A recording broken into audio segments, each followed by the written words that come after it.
Il m'a trahi, elle m'a trompé, il m'a raconté des histoires, il était déjà en couple, elle m'a caché son alcoolisme. Aujourd'hui, nous allons parler de la trahison, du manque de confiance et plus spécifiquement de la blessure de la trahison. Bonjour à toutes et à toutes, je suis Bénédicte Anne, votre love coach depuis 2004. J'ai écrit 4 livres de développement personnel pour vous aider à trouver votre juste place en général et plus particulièrement en amour. J'accompagne les hommes et les femmes qui souhaitent être heureux dans leur vie à occuper leur juste place avec la bonne personne au bon endroit, qu'il s'agisse d'amour, de relations amicales, professionnelles ou de relations avec sa famille. Merci de rester jusqu'au bout parce que je vais développer ma pensée et vous donner quelques clés qui vous permettront, par le biais d'un petit exercice, de mieux comprendre les situations de trahison, de manque de confiance qui vous sont déjà arrivées ou qui vous arrivent régulièrement. Évidemment, la trahison nous détruit. Le manque de confiance nous amène à nous protéger. Évidemment, nous sommes dans tous nos états. Quelle qu'ait été la trahison, que ce soit quelque chose qui n'ait pas été dit, que ce soit une arnaque professionnelle, un associé véreux, un mensonge sournois ou délibéré et manipulatoire, que ce soit votre épouse qui est partie avec votre meilleur ami, ou le contraire, que ce soit une infidélité, un mauvais choix, un parent qui décide de privilégier un de vos enfants plutôt que l'autre, après vous avoir dévalorisé et avoir survalorisé votre frère ou votre sœur, que ce soit un patron, un N+1, N+2, qui vous avait laissé fortement entendre que vous étiez son héritier spirituel et qui au dernier moment vous trahit en choisissant un rival ou quelqu'un qui sort du néant et que vous n'avez jamais vu et qui ne sait pas sacrifier et défoncer au travail comme vous l'avez fait. Ça peut être un événement important et violent, comme ça peut être un événement anecdotique. Je ne peux pas vous jurer que cette rupture va se digérer facilement. En revanche, ce que je peux vous promettre, c'est que si vous mettiez de la conscience sur ce qui vous arrive, vous ne souffrirez pas moins, mais ce sera la dernière fois que vous souffrirez. Et surtout, vous donnerez du sens à cette souffrance. Et le fait de donner du sens à cette souffrance l'atténue parce que vous pouvez prendre votre responsabilité dans le choix que vous avez fait au départ, alors même que probablement toutes vos antennes vous disaient « faut pas y aller, il y a un danger ». Tant que nous ne sommes pas conscients que la blessure de trahison et la rupture qui s'ensuit ont pris leur racine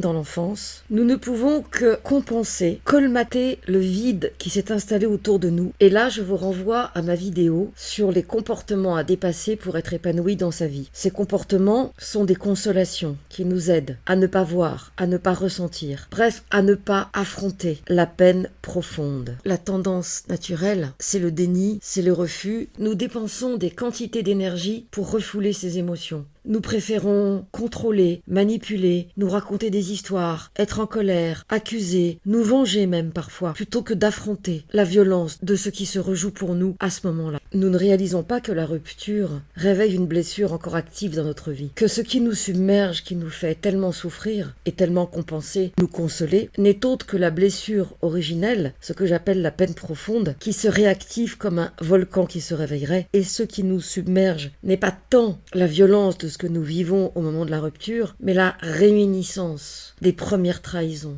des premières ruptures, à l'aune de l'enfant que nous étions et qui de surcroît était probablement hypersensible. Et dans ce cas, bien sûr, nous préférons accuser l'autre, les autres, la faute à pas de chance, la société, et rassurez-vous, c'est totalement humain. Et nous passerons notre vie à être réactivés dans ces blessures, et très souvent, c'est un choc, une rupture, la perte d'un être cher, d'un travail, d'un burn-out, d'une dépression, qui vont déclencher l'envie d'aller voir ce qu'il y a derrière la souffrance d'aujourd'hui, parce qu'elle est devenue intolérable. Pour autant, la trahison nous propulse au sommet de l'échelle de la conscience. Et c'est une bonne nouvelle, car c'est l'étape numéro 1 pour avancer. Les sentiments qui nous envahissent, qui nous dépassent, qui nous submergent, qui nous font souffrir, lorsque nous avons été confrontés à une trahison, en particulier quand c'était quelqu'un en qui nous avions une totale confiance, mais qui peuvent aussi apparaître lorsque nous sommes face à une frustration. Ces sentiments donc sont puissants, sont extrêmement violents. Il est fondamental de ressentir la douleur qu'ont provoqué ces situations, parce que ressentir fait partie de l'étape numéro 1. Et accepter de souffrir sans être obligé de colmater immédiatement va nous permettre de passer à la seconde étape. L'étape numéro 2 consiste précisément à faire le lien entre la situation qui s'est produite et la blessure de l'enfance. Quand je dis la blessure, ça peut être les blessures. Et ça implique l'abandon, le rejet, l'humiliation, la comparaison, la dévalorisation, etc.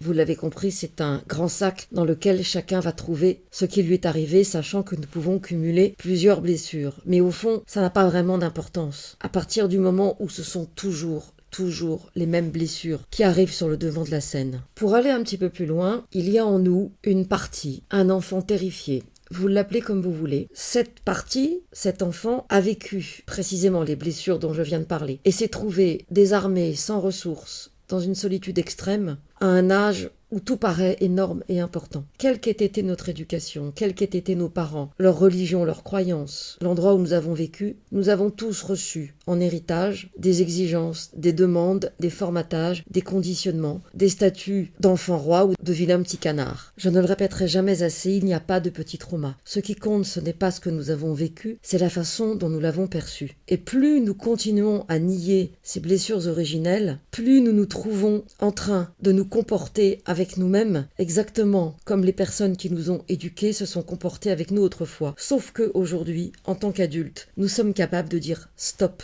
Je ne veux plus de cette relation, de ce mode opératoire, de ce type d'échange. Et c'est ça la bonne nouvelle, parce qu'à l'époque, nous étions totalement impuissants. Par exemple, nous allons nous retrouver avec des personnes dans notre vie professionnelle ou amoureuse qui représentent la méchanceté de notre fratrie ou d'un de nos parents qui était particulièrement méchant avec nous. Et nous ne voyons pas que chaque jour nous allons au boulot la boule au ventre parce qu'en fait nous allons retrouver les personnes de notre famille qui n'ont pas été bienveillants avec nous. Et lorsque nous sommes face à ces situations qui réactivent notre blessure de trahison, de rejet, d'abandon, nous avons 2 ans, 6 mois, 5 ans, 10 ans, 12 ans, 15 ans bien sûr, plus loin nous remontons, plus profondément nous allons, plus nous aurons la chance de rencontrer la blessure originelle. Il est temps que je vous propose ma 3e clé, un petit exercice pour donner du sens à ce qui vous arrive aujourd'hui. Souvenez-vous des moments de votre enfance lorsque la confiance que vous aviez envers vous d'ailleurs et envers les autres, donc votre environnement, vos amis, votre famille, a été ébranlée. Alors il y a eu les moments de trahison, les injustices, les mensonges, le fait d'avoir été manipulé. Bref, vous avez forcément vécu, petite, des situations de ce type. Et maintenant, vous allez vous demander quelles croyances vous avez développées à cause de ces expériences. Par exemple, les adultes sont menteurs. Je suis une mauvaise petite fille. C'est à cause de moi que tout arrive. Si j'avais été plus ceci, moins cela, on m'aurait aimé davantage. Je ne suis pas assez bien. Si j'avais été d'un autre sexe, celui qu'on attendait, j'aurais été davantage appréciée. Tout ce qu'on vous a fait croire ou que vous avez choisi de croire, parce que souvent les enfants se sentent responsables des fléaux des adultes. Vous vous en doutez, la liste n'est pas exhaustive. Ensuite, une fois que vous avez posé tout cela, demandez-vous dans quelle mesure ces expériences ont affecté votre confiance en vous. Du coup, quels sont les comportements que vous avez adoptés pour avancer? Quelles sont les répercussions dans votre quotidien? Par exemple, est-ce que vous êtes plutôt quelqu'un qui a tendance à raser les murs, à éviter le conflit, à être au service? Ou est-ce que vous avez plutôt tendance à être quelqu'un qui est par principe pour tout ce qui est contre et contre tout ce qui est pour? Donc, rebelle. Et ne croyez pas que l'un de ces comportements